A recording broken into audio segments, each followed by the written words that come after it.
ओम शांति। आज 22 जुलाई 2024 के साकार बाप दादा के मधुर महावाक्य है।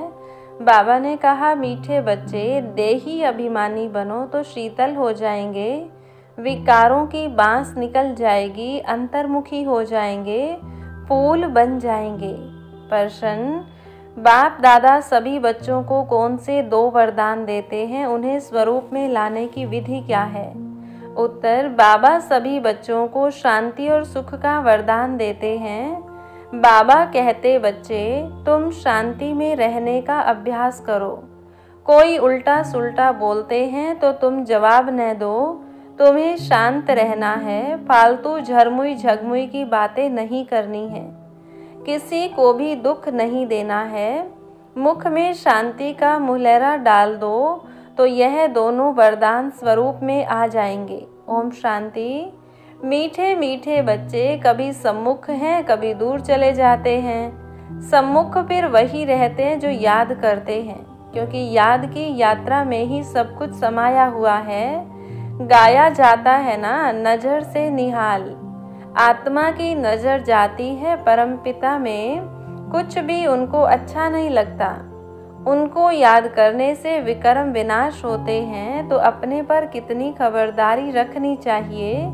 याद न करने से माया समझ जाती है इनका योग टूटा हुआ है, तो अपनी तरफ खींचती है, कुछ न कुछ उल्टा कर्म करा देती है। ऐसे बाप की निंदा कराते हैं। भक्ति मार्ग में गाते हैं, बाबा मेरे तो एक आप, दूसरा ना कोई। तब बाप कहते हैं, बच्चे मंजिल बहुत ऊंची है, काम करते हुए बाप को याद करना, यह है उच्चते उच्च मंजिल। इसमें प्रैक्टिस बहुत अच्छी चाहिए, नहीं तो निंदक बन जाते हैं, उल्टा काम करने वाले। समझो कोई में क्रोध आया, आपस में लड़ते झगड़ते हैं तो भी निंदा कराई ना। इसमें बड़ी खबरदारी रखनी है। अपने ग्रस्त व्यवहार में रहते हुए बुद्धि बाप से लगानी है। ऐसे नहीं कि कोई संपूर्ण हो गया है, नहीं, कोशिश ऐसी करनी चाहिए हम देही अभिमानी बने। देह अभिमान में आने से कुछ न कुछ उल्टा काम करते हैं तो गोया बाप की निंदा कराते हैं। बाप कहते हैं, ऐसे सतगुरु की निंदा कराने वाले लक्ष्मी नारायण बनने की ठोर पा न सके। इसलिए पूरा पुरुषार्थ करते रहो, इससे तुम बहुत ही शीतल बन जाएंगे।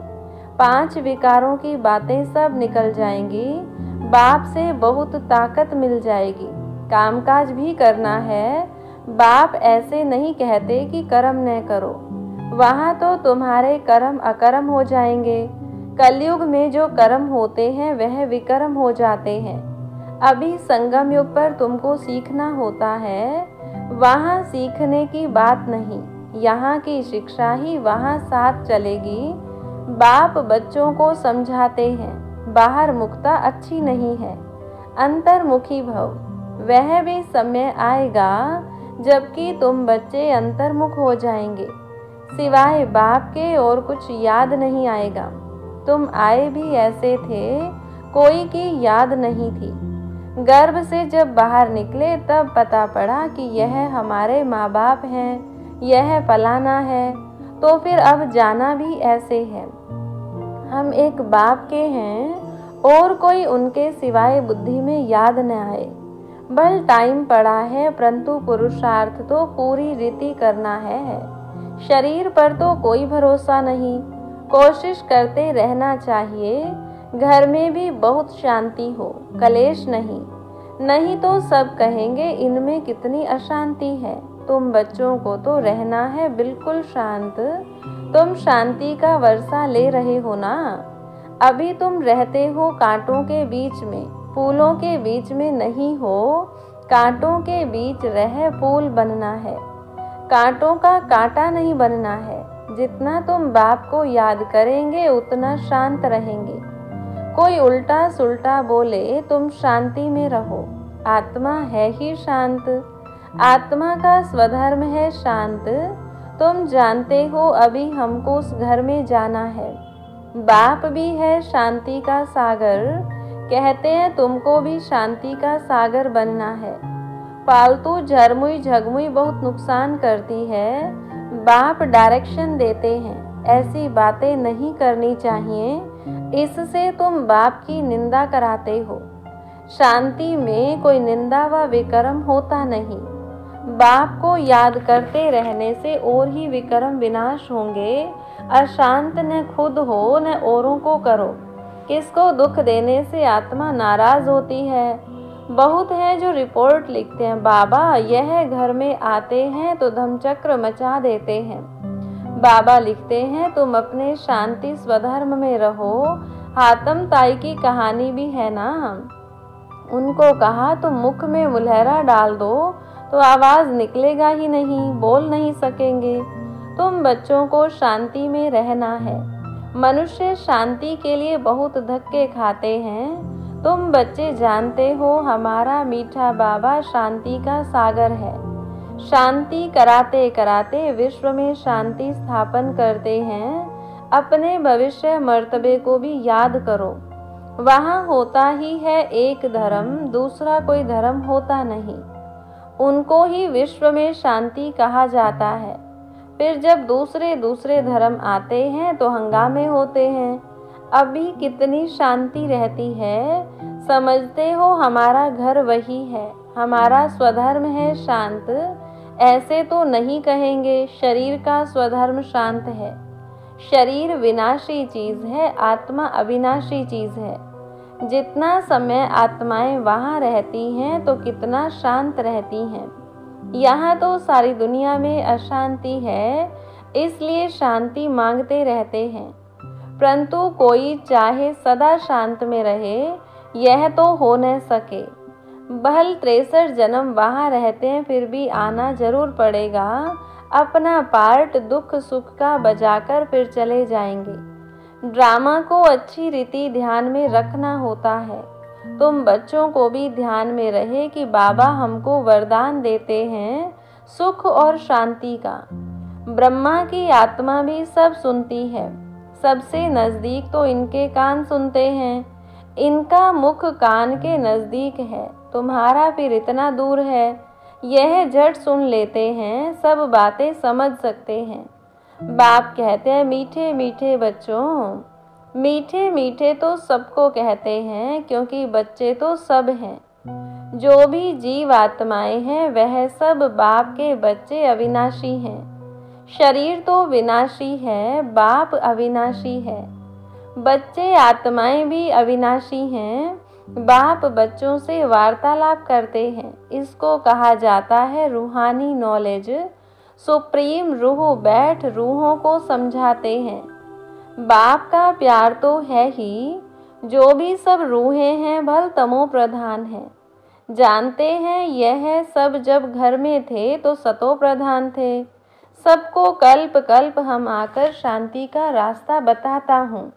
वर देने की बात नहीं है। ऐसे नहीं कहते हैं धनवान भव आयुष्मान भव, नहीं। सतयुग में तुम ऐसे थे, परंतु आशीर्वाद नहीं देते हैं।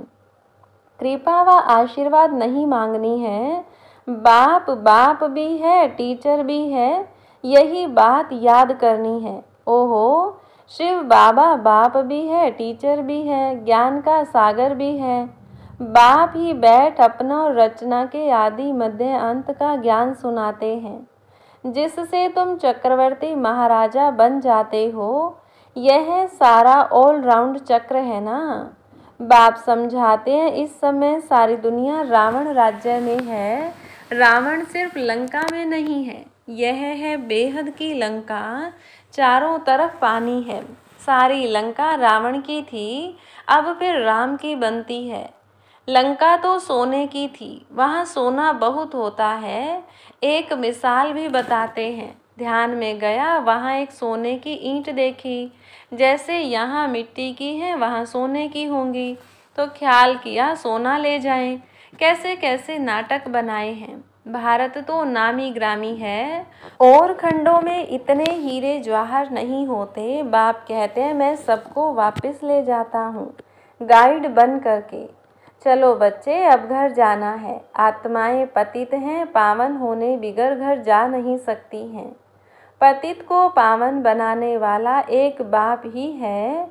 इसलिए सब यहाँ ही हैं, वापस कोई भी जा नहीं सकते। लो नहीं कहता। बाप कहते हैं, बच्चे, माया तुम्हें और ही जोर से देह अभिमान में लाएगी, बाप को याद करने नहीं देगी। तुमको खबरदार रहना है, इस पर ही युद्ध है। आंखें बड़ा धोखा देती हैं, इन आँखों को कब्जे में रखना है। देखा गया है भाई बहन में भी दृष्टि ठीक नहीं रहती है, तो अब समझाया जाता है भाई भाई समझो।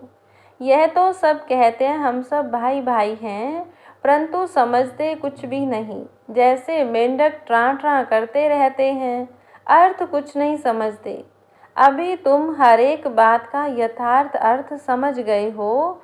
बाप मीठे मीठे बच्चों को बैठ समझाते हैं कि तुम भक्ति मार्ग में भी आशिक थे, माशूक को याद करते थे, दुख में झट उनको याद करते हैं। हाय राम, हे भगवान रहम करो। स्वर्ग में तो ऐसे कभी नहीं कहेंगे, वहाँ रावण राज्य ही नहीं होता है। तुमको राम राज्य में ले जाते हैं तो उनकी मत पर चलना चाहिए। अभी तुमको मिलती है ईश्वरीय मत, फिर मिलेगी दैवी मत। इस कल्याणकारी संगम युग को कोई भी नहीं जानते हैं, क्योंकि सबको बताया हुआ है कलयुग अर्जुन छोटा बच्चा है। लाखों वर्ष पड़े हैं। बाबा कहते हैं यह है भक्ति का घोर अंधियारा, ज्ञान है सोझरा। ड्रामानुसार भक्ति की भी नूंद है, यह फिर भी होगी। अब तुम समझते हो भगवान मिल गया तो भटकने की दरकार नहीं रहती। तुम कहते हो हम जाते हैं बाबा के पास अथवा बाप दादा के पास। इन बातों को मनुष्य तो समझ न सके। तुम्हारे में भी जिनको पूरा निश्चय नहीं बैठता तो माया एकदम हप कर लेती है, एकदम गज को ग्राह हप कर लेता है। आश्चर्यवत सुनंती कथंती, पुराने तो चले गए, उनका भी गायन है। अच्छे अच्छे महारथियों को माया हरा देती है। बाबा को लिखते हैं, बाबा आप अपनी माया को नहीं भेजो। अरे यह हमारी थोड़ी ही है। रावण अपना राज्य करते हैं, हम अपना राज्य स्थापन कर रहे हैं। यह परंपरा से चला आता है। रावण ही तुम्हारा सबसे बड़ा दुश्मन है। जानते हैं रावण दुश्मन है, इसलिए उसको हर वर्ष जलाते हैं। मैसूर में तो दशहरा बहुत मनाते हैं, समझते कुछ नहीं। तुम्हारा नाम है शिव शक्ति सेना, उन्होंने फिर नाम बंदर सेना डाल दिया है। तुम जानते हो बरोबर हम बंदर मिसल थे, अब शिव बाबा से शक्ति ले रहे हो रावण पर जीत पाने। बाह भी आकर राजयोग सिखलाते हैं। इस पर कथाएं भी अनेक बना दी हैं, अमर कथा भी कहते हैं। तुम जानते हो बाबा हमको अमर कथा सुनाते हैं, बाकी कोई पहाड़ आदि पर नहीं सुनाते। कहते हैं शंकर ने पार्वती को अमर कथा सुनाई, शिव शंकर का चित्र भी रखते हैं, दोनों को मिला दिया है। यह सब है भक्ति मार्ग। दिन प्रतिदिन सब तमो प्रधान होते गए हैं, सतो प्रधान से सतो होते हैं तो दो कला कम होती है। त्रेता को भी वास्तव में स्वर्ग नहीं कहा जाता है। बाप आते हैं तुम बच्चों को स्वर्गवासी बनाने। बाप जानते हैं ब्राह्मण कुल और सूर्यवंशी चंद्रवंशी कुल दोनों स्थापन हो रहे हैं। रामचंद्र को क्षत्रिय की निशानी दी है। तुम सब क्षत्रिय हो ना, जो माया पर जीत पाते हो। कम मार्क्स से पास होने वाले को चंद्रवंशी कहा जाता है, इसलिए राम को बाण आदि दे दिया है। हिंसा तो त्रेता में भी होती नहीं। गायन भी है, राम राजा राम प्रजा राम साहूकार। परंतु यह क्षत्रियपन की निशानी दे दी है तो मनुष्य मूंझते हैं। यह हथियार आदि होते नहीं हैं, शक्तियों के लिए भी कटारी आदि दिखाते हैं, समझते कुछ भी नहीं हैं। तुम बच्चे अभी समझ गए हो कि बाप ज्ञान का सागर है, इसलिए बाप ही आदि मध्य अंत का राज समझाते हैं। बेहद के बाप का जो बच्चों पर लव है वह हद के बाप का हो न सके। 21 जन्मों के लिए बच्चों को सुखदायी बना देते हैं तो लवली बाप ठहरा ना। कितना लवली है बाप, जो तुम्हारे सब दुख दूर कर देते हैं। सुख का वर्षा मिल जाता है, वहाँ दुख का नाम निशान नहीं होता। अभी यह बुद्धि में रहना चाहिए ना, यह भूलना नहीं चाहिए। कितना सहज है, सिर्फ मुरली पढ़कर सुनानी है, फिर भी कहते हैं ब्राह्मणी चाहिए। ब्राह्मणी बिगर धारणा नहीं होती। अरे सत्य नारायण की कथा तो छोटे बच्चे भी याद कर सुनाते हैं। मैं तुमको रोज रोज समझाता हूँ, सिर्फ अल्लाह को याद करो। यह ज्ञान तो 7 रोज में बुद्धि में बैठ जाना चाहिए, परंतु बच्चे भूल जाते हैं। बाबा तो वंडर खाते हैं। अच्छा, मीठे मीठे सिकिलधे बच्चों प्रति माता पिता बाप दादा का याद प्यार और गुड मॉर्निंग। रूहानी बाप की रूहानी बच्चों को नमस्ते। रूहानी बच्चों की रूहानी बाप दादा को नमस्ते, गुड मॉर्निंग, नमस्ते बाबा, नमस्ते। धारणा के लिए मुख्य सार। पहली पॉइंट, बाप से आशीर्वाद व कृपा नहीं मांगनी है। बाप टीचर गुरु को याद कर अपने ऊपर आपे ही कृपा करनी है। माया से खबरदार रहना है। आंखें धोखा देती हैं, इन्हें अपने अधिकार में रखना है। दूसरी पॉइंट, पालतू झरमुई झगमुई की बातें बहुत नुकसान करती हैं, इसलिए जितना हो सके शांत में रहना है। मुख में मुलहरा डाल देना है, कभी भी उल्टा सुल्टा नहीं बोलना है। न खुद अशांत होना है, न किसी को अशांत करना है। वरदान दिया बाबा ने, बाप की मदद से सूली को कांटा बनाने वाले सदा निश्चिंत और ट्रस्टी भव। पिछला हिसाब सूली है, लेकिन बाप की मदद से वह कांटा बन जाता है। परिस्थितियाँ आनी जरूर हैं, क्योंकि सब कुछ यहाँ ही चुकतू करना है, लेकिन बाप की मदद उन्हें कांटा बना देती है, बड़ी बात को छोटा बना देती है, क्योंकि बड़ा बाप साथ है। इसी निश्चय के आधार से सदा निश्चिंत रहो और ट्रस्टी बन मेरे को तेरे में बदली कर हल्के हो जाओ, तो सब बोझ 1 सेकंड में समाप्त हो जाएंगे। स्लोगन, शुभ भावना के स्ट्रोक द्वारा नेगेटिव को पॉजिटिव में परिवर्तन करो। अच्छा, ओम शांति।